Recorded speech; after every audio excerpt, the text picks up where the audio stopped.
remember good. Last time we were on the chapter 1. Yeah.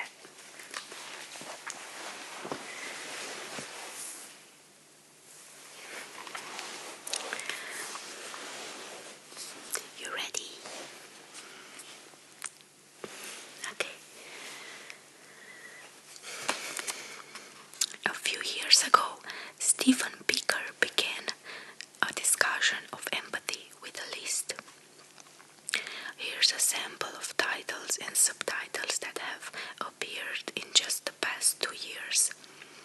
The Age of Empathy, Why Empathy Matters, The Social Neuroscience of Empathy, The Science of Empathy, The Empathy Gap, Why Empathy is Essential, Empathy in the Global World and How Companies Prosper when they create widespread empathy. Other examples include Teaching Empathy, Teaching Children Empathy, and The Roots of Empathy, Changing the World Child by Child, whose authors, according to an endorsement by the pediatrician T. Barry Brazelton, strives to bring about no less than world peace and protection for our planet's future, starting with schools and classrooms everywhere, one child, one parent, one teacher at a time. As I started to write this book, I kept my eyes out for similar examples. Right now, there are over 1,500 books on Amazon with empathy in their title or subtitle. Looking at the top 20, there are books for parents and teachers, self-help guides, marketing books, and even a couple of good scientific books. There are many web pages, blogs, and YouTube channels devoted to championing empathy, such as a website that lists everything Barack Obama has said about empathy, including this famous quote: "The biggest deficit that we have in our society and in the world right now is an empathy deficit." After I published an article that explores some of the ideas in the book, I was invited to join a series of empathy circles, online conversations in which individuals talk about the importance of empathy and work self-consciously to be empathic towards each other. Books on empathy fill my shelves and my iPad, and I've been to several conferences with empathy in their names. I became sensitive to the way empathy is discussed in response to certain public events. In the fall of 2014, there was a series of incidents in which unarmed black men died at the hands of the police, and many people expressed their anguish about the lack of empathy that Americans and particularly police officers have with racial minorities. But I would read as well angry responses complaining about the lack of empathy that many Americans have with the police or with the victims of crimes. The one thing everyone could agree on, it seemed, was that more empathy is needed. Many believe that empathy will save the world, and this is particularly the case for those who champion liberal or progressive causes. Giving advice to liberal politicians, George Lakoff writes, "Behind every progressive policy lies a single moral value, empathy." Jeremy Rifkin calls for us to make the leap to global empathic consciousness, and he ends his book, The Empathic Civilization, with a plaintive question: can we reach biosphere consciousness and global empathy in time to avoid global collapse?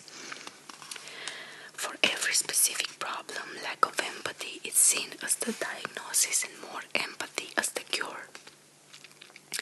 Emily Bazelon writes, "The scariest aspect of bullying is the total lack of empathy, a diagnosis advice she applies not only to the police but to those who do nothing to help the victims. The solution she suggests is to remember that almost everyone has the capacity for empathy and decency, and to tend that seed as best as we possibly can. Andrew Solomon explores the trials of children who are different in critical ways from their parents. He worries that he lives in xenophobic times and diagnoses a crisis of empathy, but he suggests as well that these special children can help address the empathy crisis, and notes that parents of such children report an increase in empathy and compassion. This argument is familiar to me. My brother is severely autistic, and when I was growing up, I heard it said that such children are a blessing from God. They teach us to be empathic and those who are different from us. Perhaps the most extreme claim about lack of empathy is advanced by Simon Baron Cohen. For him, evil individuals are nothing more than people who lack empathy. His answer to the question what is evil is empathy erosion. It makes sense that empathy would be seen by so many as the magic bullet of morality. The argument in its simple form goes like this: everyone is naturally interested in him or herself. We care most about our own pleasure and pain. It requires nothing special to yank one's hand away from a flame or to reach for a glass of water when thirsty. But empathy makes the experiences of others salient and important. Your pain becomes my pain, your thirst becomes my thirst, and so I rescue you from the fire or give you something to drink. Empathy guides us to treat others as we treat ourselves, and hence expands our selfish concerns to encompass other people. In this way, the willful exercise of empathy can motivate kindness that would never have otherwise occurred. Empathy can make us care about a slave or a homeless person or someone in solitary confinement. It can put us into the mind of a gay teenager.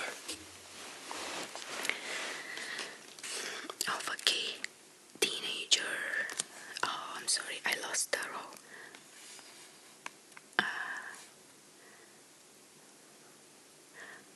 I really lost it. Okay. Empathy guides us to treat others as we treat ourselves, and hence expands our selfish concerns to encompass other people. In this way, the willful exercise of empathy can motivate kindness and would never have otherwise occurred. That would have never, oh my God. That would never have otherwise occurred. Empathy can make us care about a slave or a homeless person or someone in solitary confinement. It can put us into the mind of a gay teenager bullied by his peers or a victim of rape. We can empathize with a member of a despised minority or someone suffering from religious persecution in a faraway land. All these experiences are alien to me, but through the exercise of empathy, I can, in some limited way, experience them myself, and this makes me a better person. In Leaves of Grass, Walt Whitman puts it like this way: I do not ask the wounded person how he feels. I myself become the wounded person. Empathy can be used to motivate others to do good. Just about all parents have at some point reminded children of the consequences of bad acts, prodding them with remarks like, "How would you feel if someone did that to you?"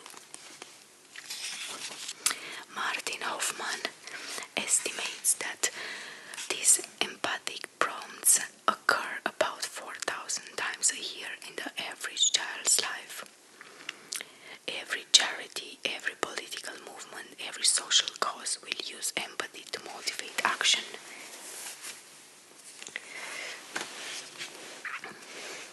And there's more I haven't yet told you about the laboratory research, the cognitive neuroscience studies, the philosophical analysis, the research with babies and chimps and rats, all said to demonstrate the importance of empathy in making us good. Even the biggest fan of empathy should admit that there are other possible motivations for good actions. To use a classic example from philosophy first thought up by the Chinese philosopher Mencius. Imagine that you are walking by a lake and see a young child struggling in shallow water.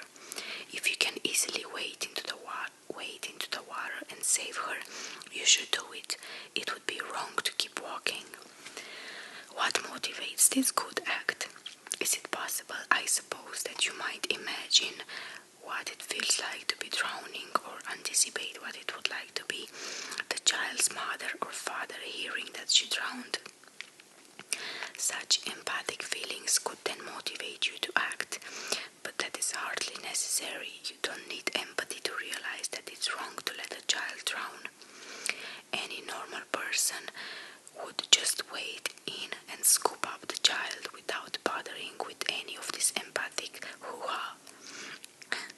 More generally, as Cheese Prince and others have pointed out, we are capable of all sorts of moral judgments that aren't grounded in empathy. Many wrongs, after all, have no distinct victims to empathize with. We disapprove of people who shoplift or cheat or on their taxes, throw garbage out of their car windows, or jump ahead in line even if there is no specific person who appreciably suffers because of their actions. Nobody to empathize with. And so there has to be more to morality than empathy. Our decisions about what's right and what's wrong and our motivations to act have many sources. One's morality can be rooted in a religious worldview or a philosophical one. It can be motivated by a more diffused concern for the fate of others, something often described as concern or compassion, and which I will argue is a better moral guide than empathy. To see this at work, consider that there are people who are acting right now to make the world better in the future, who worry that we are making the planet hotter or running out of fossil fuels or despoiling the environment or failing to respond to the rise of extreme religious groups. These worries have nothing to do with an empathic connection with anyone in particular, because there is no particular person to feel empathic towards, but are instead rooted in a more general concern about human lives and human flourishing. In some cases, empathy-based concerns clash with other sorts of moral concerns. As I write this, there is a debate going around in the academic community over whether professors should announce in advance that material presented in a lecture hall or seminar room might be upsetting to certain people, particularly those with a history of trauma, so that the students have a chance to absent themselves from class during that period.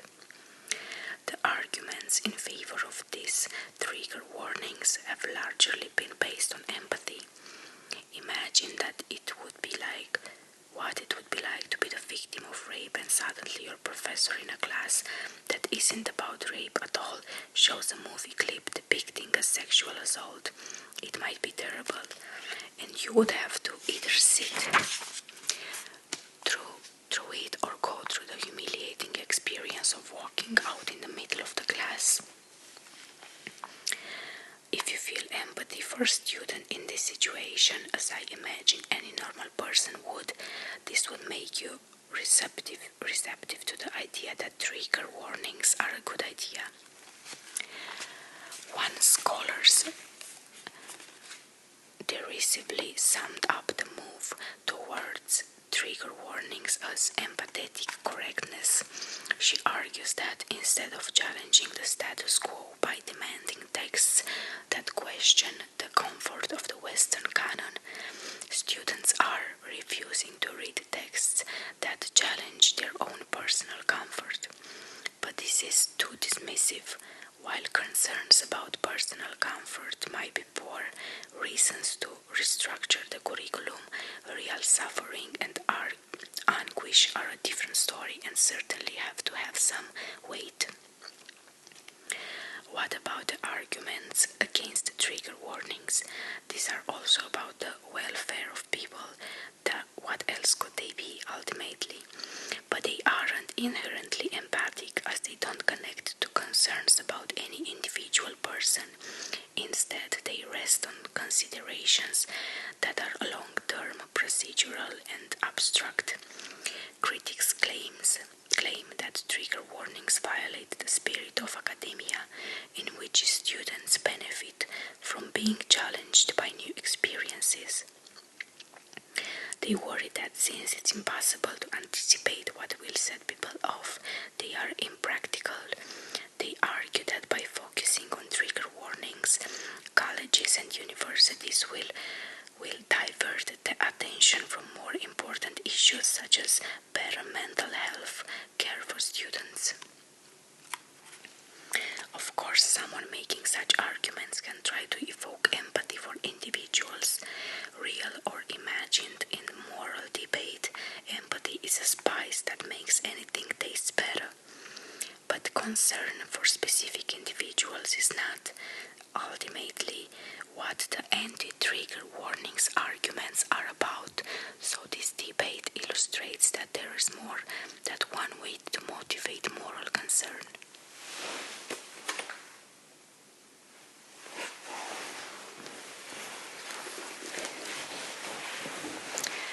So, let's change position.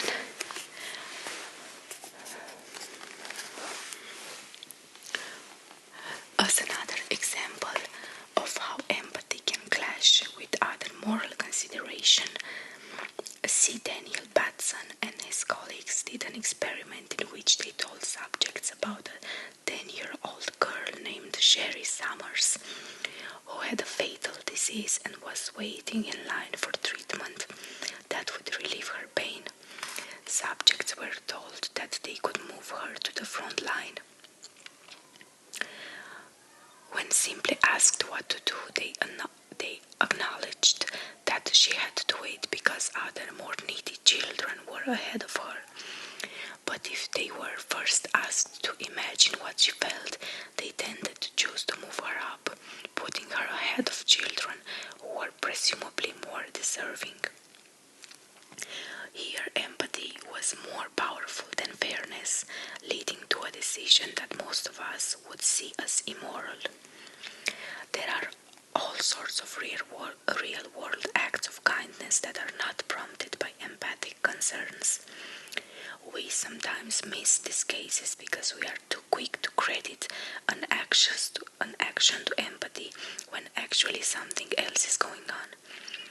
Leslie Jamison, author of The Empathy Exams, describes going to a talk by Jason Baldwin, a man who was falsely imprisoned for many years. I stood up to tell him how much I admired his capacity for forgiveness. I was thinking of his seemingly intuitive ability to forgive the people who'd assumed his guilt, and I asked him where that forgiveness had come from. I was thinking about the stuff I'm always thinking about: webs of empathy, forays of imagination, all the systems by which we inhabit the minds of others. But Baldwin said something quite different and much simpler. His faith in Christ, or babysitter, Sel Kravinsky, who gave almost all of his $45 million fortune to charity. Frustrated that he wasn't doing enough, he then arranged to donate one of his kidneys to a stranger. Over the strenuous objection of his family. It's tempting to see someone like this as a super empath, deeply moved by his feelings about other people, but at least in the case of Kravinsky, it's the opposite. Peter Singer describes him like this. Kravinsky is a brilliant man. He has one doctorate in education and another on the poetry of John Milton. He puts his altruism in mathematical terms, quoting scientific studies that show the risk of dying as a result of making a kidney donation to be 1 in 4,000. He says that not making the donation would have meant he values his life at 4,000 times that of a stranger, a valuation he finds totally unjustified. Singer goes further and argues that individuals like Kravinsky, motivated by their cold logic and reasoning, actually do more to help people than those who are gripped by empathic feelings, a proposal that we will return to over and over again throughout this book. And so there is more to kindness and morality than empathy. To think otherwise, it's either to define empathy so broadly as to cut it of all content, or to have a parched and unimaginative view of the moral psyche. We are complex beings, and there are many routes to moral judgment and moral action. But the reasonable response at this point might be to concede that while empathy isn't all there is to morality, it is the most important thing.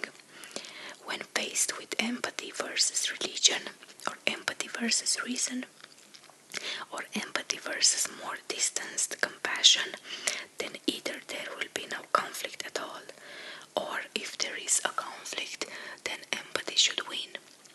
You might think, for instance, that in the trigger warning debate I described, the empathy side just has to be the right one, and you might question the morality of someone who helps others but does so without the push of empathy.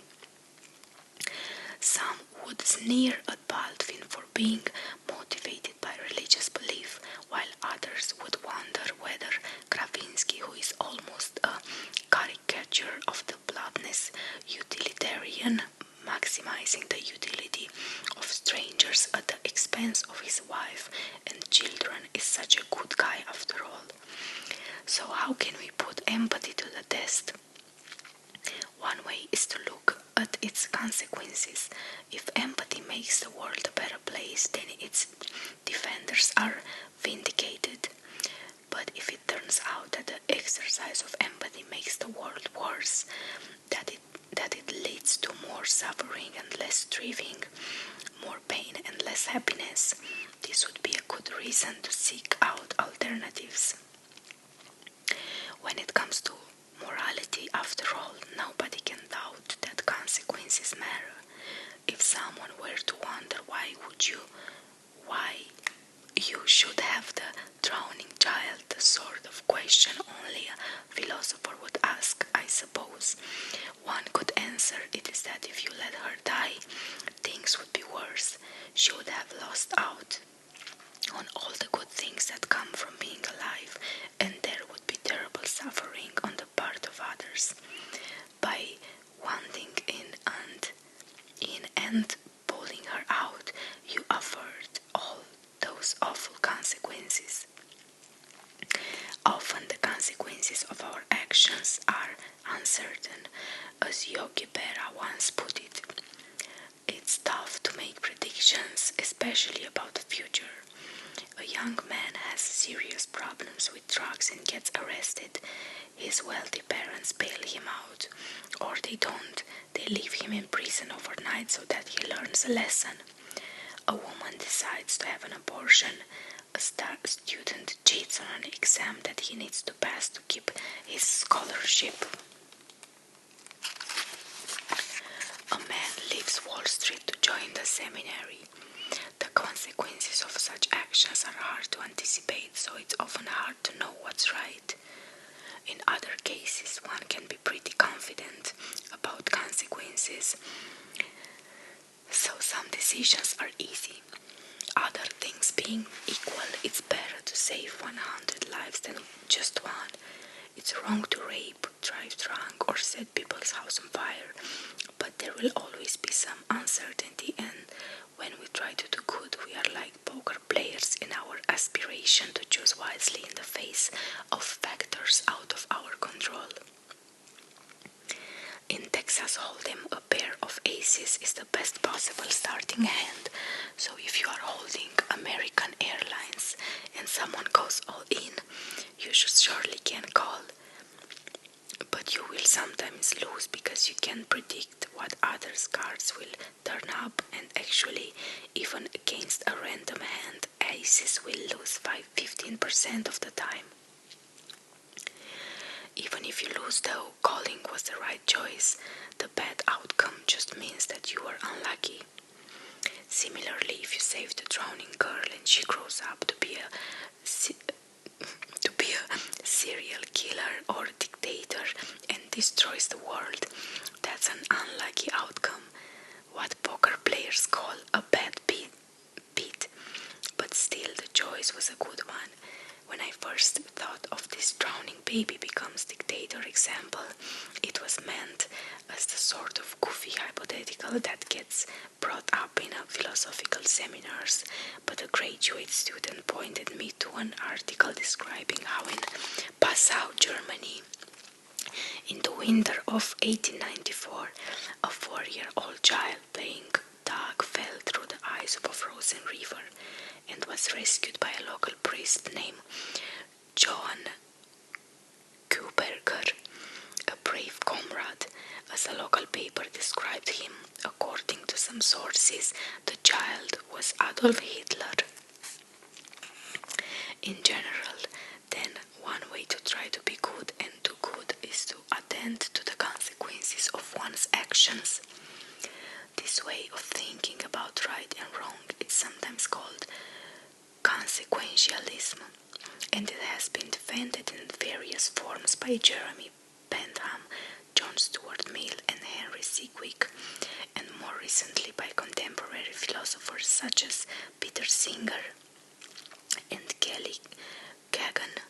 These philosophers disagree about critical details, but they share the view that maximizing good results fundamentally is what morality